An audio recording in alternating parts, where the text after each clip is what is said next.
So thank you very much. Thank you all for your questions and your comments as well. I'm going to introduce Valerie Esposito, who many of you already know, but it's always fun to introduce people that the crowd knows already. And she's going to have a student panel that will be reflecting on the remarks today and on their own experiences in dealing with gender issues internationally.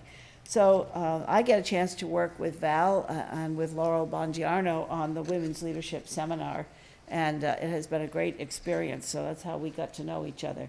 She is assistant professor in the Division of Education and Human Studies and director of the Environmental Studies program.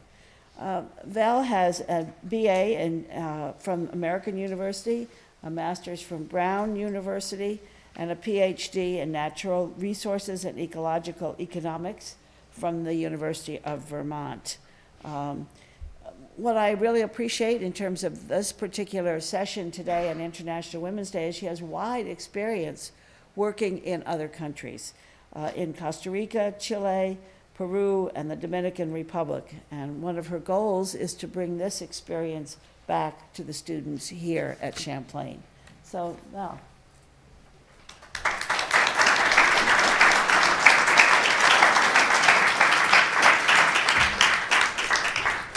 Hi, thank you, Ritu and Linda. And a little plug, Ritu was talking about nonviolent communication, and tomorrow we're actually going to have a speaker on nonviolent communication in the Women's and Gender Center at 12:30 as part of the Women's Leadership Seminar.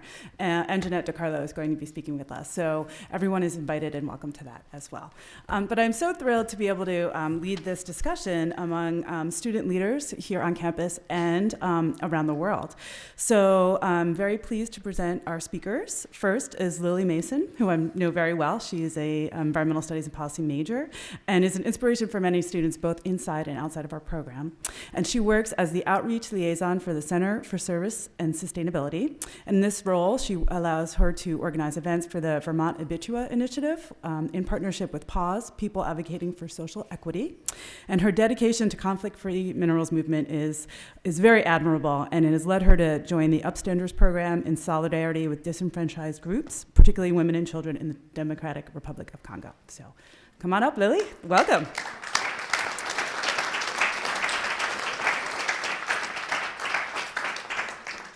Next, I'm pleased to introduce Absa Samba, who is a youth and women's rights activist. She's a member of the Forum for African Women Educationalists, the Gambia Girls Alumni, where she served as a chairperson, a member of Gambia Democratic Forum, the African Youth Commission, and Global Young Women's Leaders Network. Her advocacy focuses on promoting girls' education and women's empowerment, active youth political participation, and campaigning against harmful cultural practices that hinder development of women and girls, like female genital mutilation and child marriage.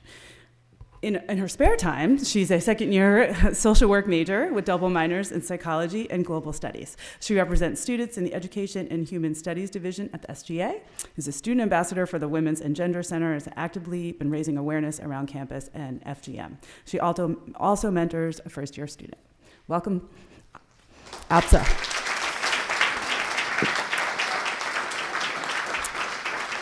And our third student is Sawyer Cawley Edwards. She is a first year and is majoring in computer science and innovation.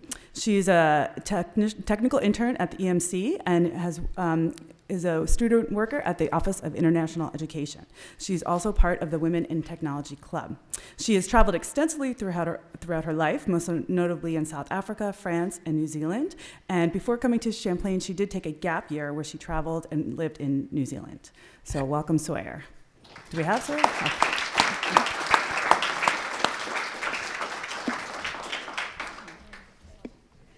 Okay, so welcome. Thank you for being here. Our first question is going to please talk briefly about your work with international women's rights or international work in general, kind of what got you interested in what you're doing. I'll go, yeah. So I am from the Gambia, where I've engaged in a lot of work involving women's rights and to education especially.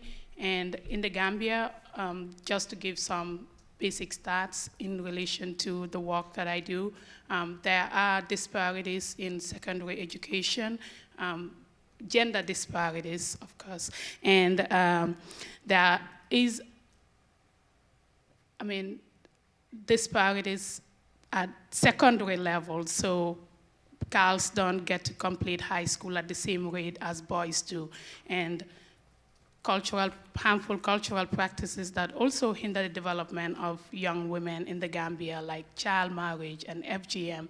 And 75% of young people in the Gambia, or young women, have experienced or undergone the practice of FGM in the Gambia, and I am one of them. And so I have been actively engaged in raising awareness on the impacts of this practice in the Gambia. And so in 2015, we had a law that illegalized the practice in the Gambia, and we had a law in the same year that made child marriage illegal. The practice is still prevalent, but we've been actively working with communities and schools to raise awareness and get people to change their behaviors towards the practice and understand that it is harmful to people like me. And so last year in the summer, I formed part of the National Organizing Committee that recognized media personnel in the Gambia that have been part of the movement in raising awareness and advocating against the practice. I also acted as the acting chairperson of a movement that started with the name Progressive Youth Network and later to Democratic Gambia. And it started with a national conversation that was looking into getting women in the Gambia to go for political positions and high political positions. So it started as a conversation. Women are highly active, by the way, in politics in the Gambia, but they are mostly doing organizing and getting people, but not going for the positions. So we wanted to get young women to go for those positions. And when we started, we realized, actually, it's not just young women, it's all young people who are not going for those positions. So we expanded it to get more young people to go for those positions. We had a dictatorship for 22 years. I was born after a dictatorship.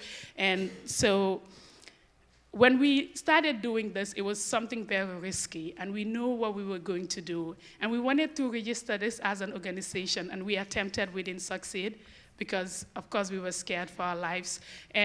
But we did succeed in getting opposition parties to form a coalition in 2016, which led to, one of the reasons why we are not having a dictatorship anymore. And so I have actively worked with young people in and we adopted a campaign that started in Nigeria called Not Too Young to Run. And we got a lot of young people to go for the National Assembly, and of course, it wasn't very successful, but we have a couple of young people who are in the National Assembly now. And those are some of the things I've been involved in the work I do. Thank you.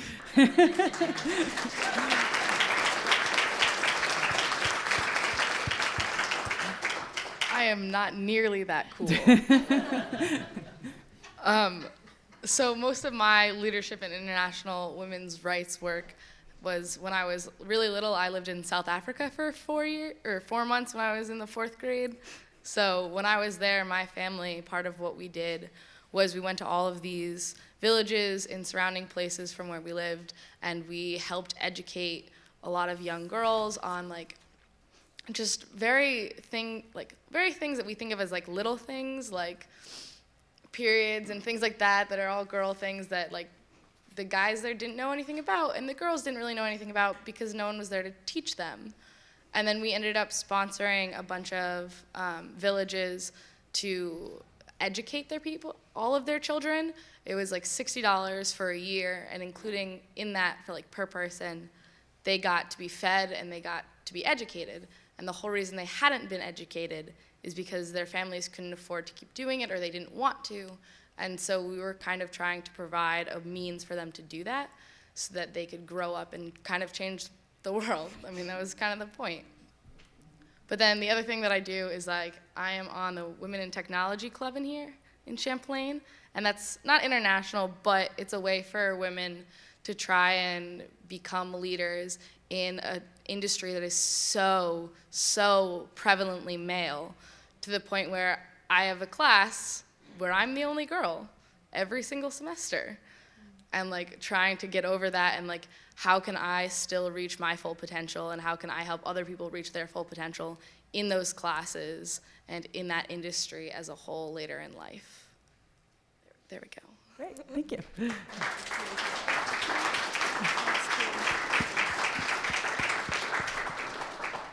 So we all have this really interesting common thread here that you were born in the Gambia, you lived in Africa, and I advocate pretty regularly for people living in the Democratic Republic of the Congo, and some background on that is, unfortunately, it's the rape capital of the world. So when I was a sophomore in a globalization class with Val, we were talking about exciting things like fair trade and how that can aid people and empower them to really have sustainable livelihood opportunities, because that's usually the big systemic issue, is that there's not any way for people to truly grow and advance. So, I learn about conflict minerals, and I'm studying environmental policy thinking like, oh, renewable energy is so great, solar panels, this is what I want the future to look like.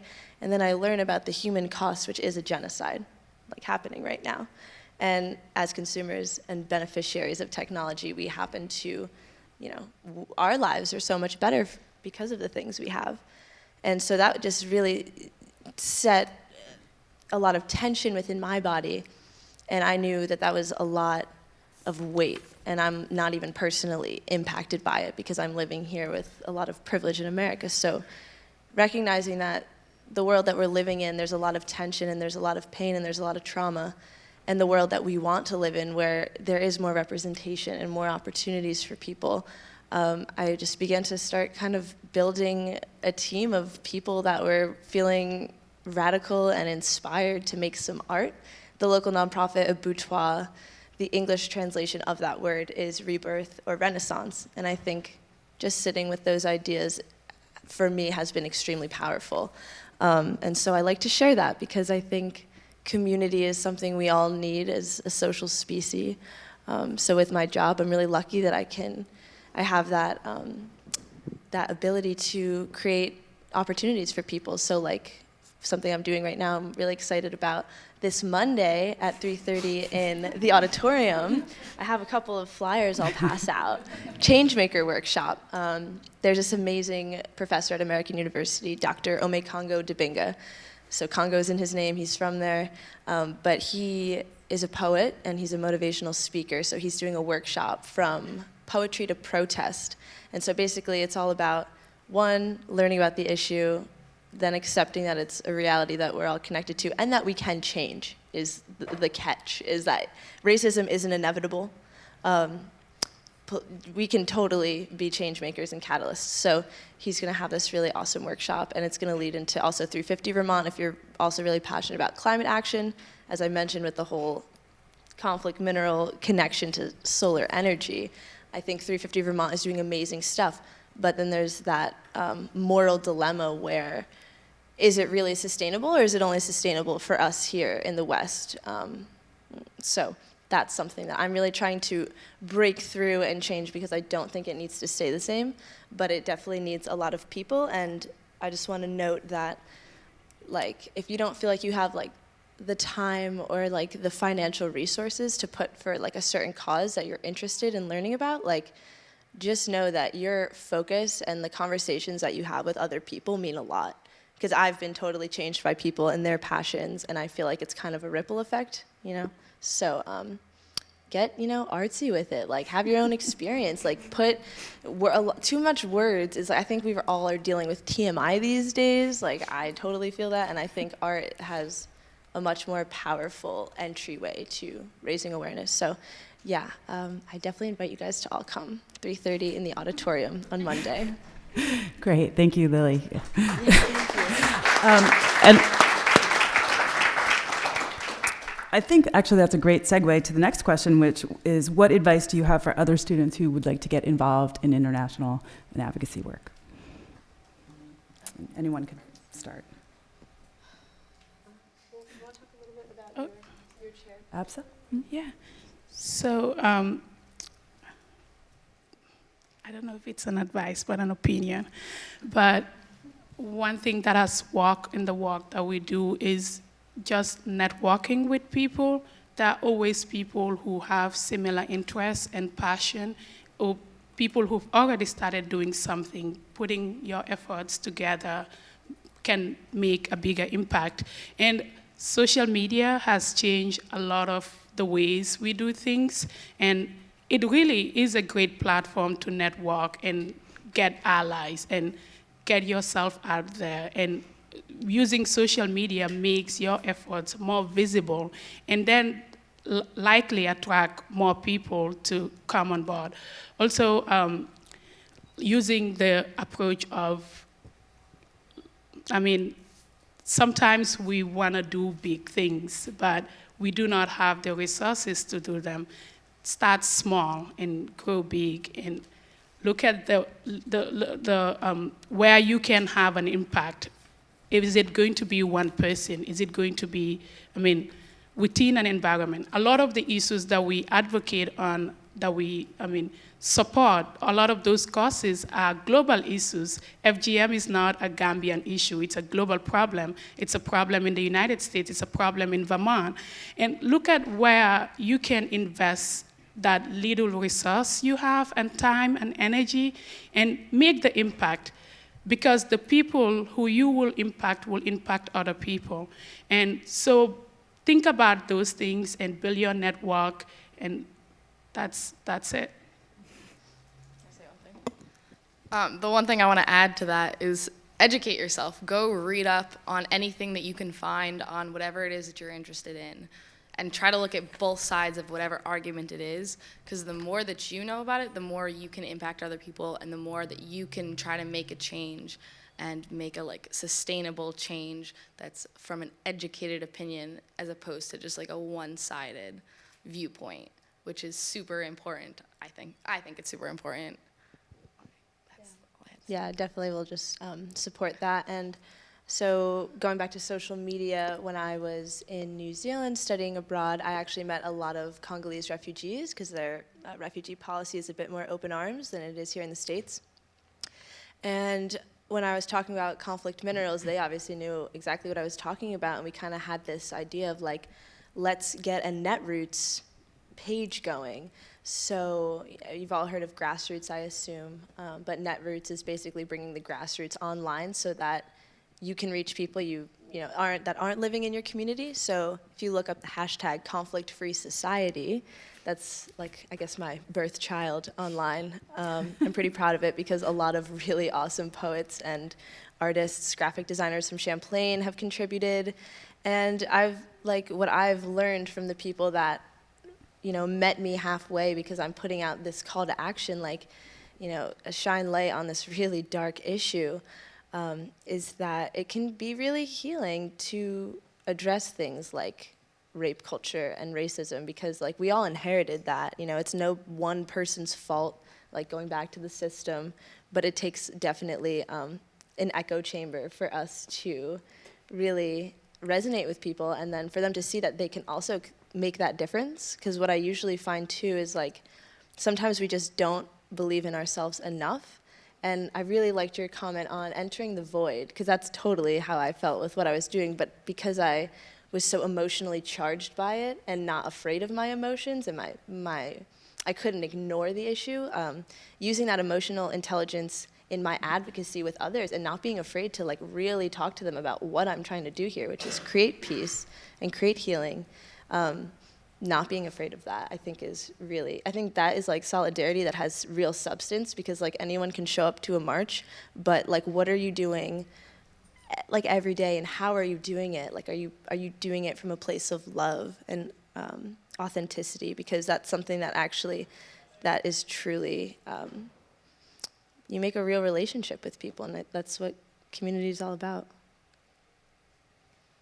Great, thank you so much. At this point, I wanted to see if there were any questions for our panelists. I do have a couple more, but I wanted to open the floor since we only have a couple more minutes. Yeah, anyone? Okay, another question I have is, how do you think people can effectively make change on a global scale from wherever they are? Definitely just starting by standing up and saying, I do not consent to this, this lunacy and this hypocrisy and this racism and this gender disparity, because all those things are holding humanity back. And I think it just starts by, really mustering up the confidence to feel like your voice is worthy of being listened to, because there's a lot of things in society that can tell us we're not good enough to really show up in that way, but that's just, I think, kind of planned so that things stay as they are, which is clearly only benefiting so few.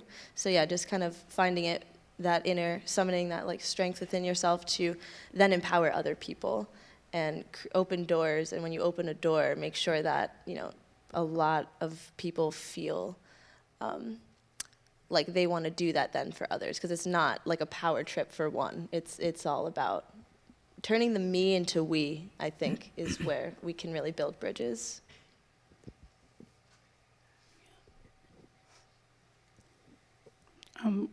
One thing I think is important is when you're working with people, especially if you are not coming from that environment, first look at the people and what they are doing as humans. Of course, they are human beings, and people have a reason for why they are doing what they are doing, and you want to know why they are doing what they are doing first before you bring in what you want to do. And I think that is very important, because often we see an issue and we think that it's not okay, like it shouldn't be happening, but the people who do them for a reason.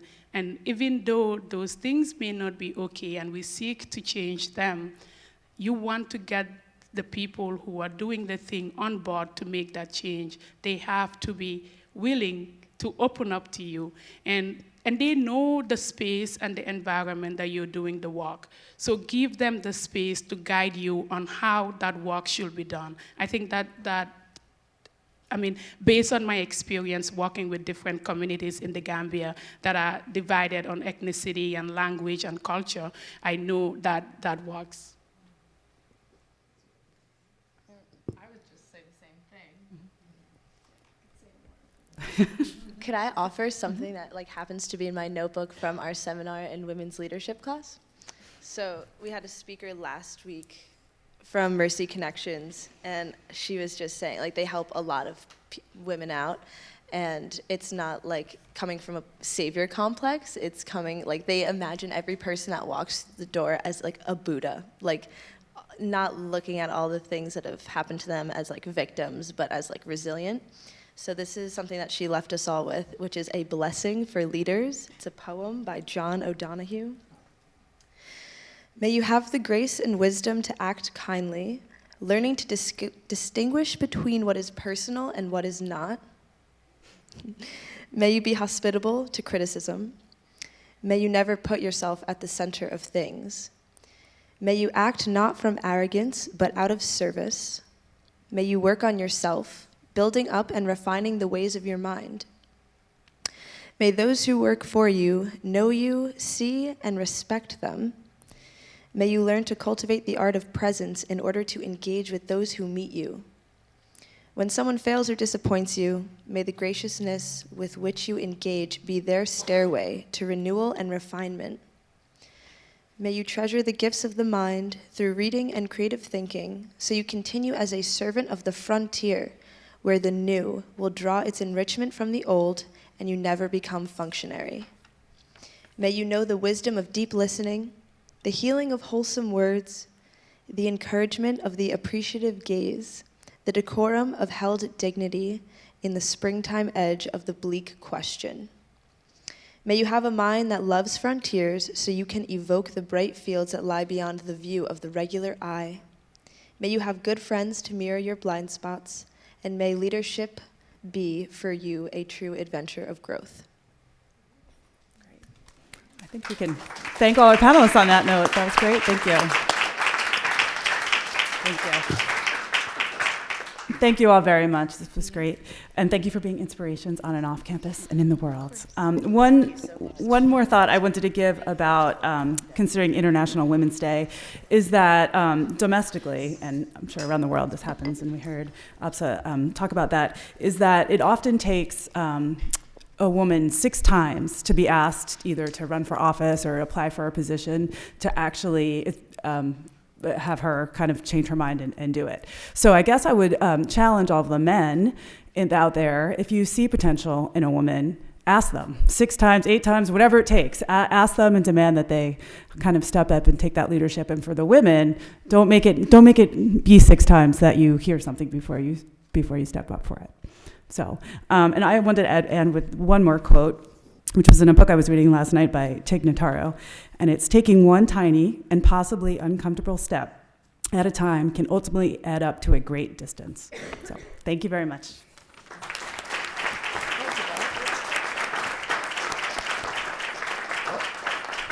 I want to thank Val and the students who all spoke. It was terrific to hear of your experiences and your advice, very wise advice for all of us.